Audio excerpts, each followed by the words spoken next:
এবার না তুই তো খুব জ্ঞানী, এমন একটা কবিতা কহ যে কবিতার মধ্যে 64টা জেলার নাম আছে। ছন্দে সুরে বলছি আমি সকল জেলার নাম, তাল মেলাতে সবার আগে আসলো কুড়িগ্রাম। প্রধান জেলা ঢাকা থেকে একটুখানি দূর, এক জেলার নাম নরসিংদী, আরেকটা গাজীপুর। জয়পুরহাট ও লালমনিরহাট দুইটা জেলার নাম, রাজশাহীর নাম উজ্জ্বল করছে মিষ্টি স্বাদের আম। পাহাড় ঘেরা বান্দরবন ও সিলেট খাগড়াছড়ি, ময়মনসিংহের কিশোরগঞ্জে এই লেখকের বাড়ি। নেত্রকোনা সুনামগঞ্জে আছে ধানের মাঠ, সুন্দরবনের কাছে আছে খুলনা বাগেরহাট।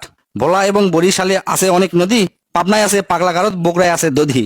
পাশাপাশি দুইটা জেলা টাঙ্গাইল জামালপুর, আরো দুইটা জেলা হলো কুষ্টিয়া যশোর।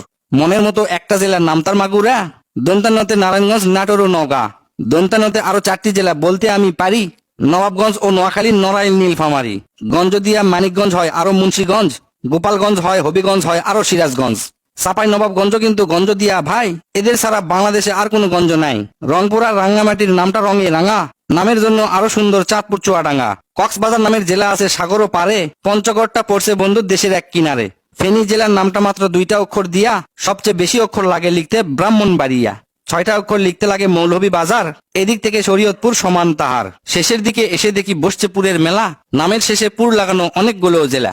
পুর দিয়ে ভাই শেরপুর আছে পিরোজপুর, মেহেরপুর ও মাদারীপুর আরো দিনাজপুর। ফরিদপুর ও লক্ষ্মীপুর এই দুইটা জেলার সাথে পুরের পালা শেষ করিয়া গেলাম বরগুনাতে। আসার পথে কুমিল্লা ও ঝালকাঠি সহ ঘুরে এলাম রাজবাড়ী, তার সঙ্গে ঝিনাইদহ।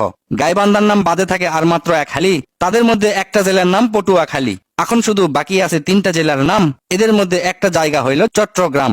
সাতক্ষীরায় আর ঠাকুরগাঁয়ে হইল এই কবিতার শেষ। এদের নিয়েই গড়া আমার সোনার বাংলাদেশ।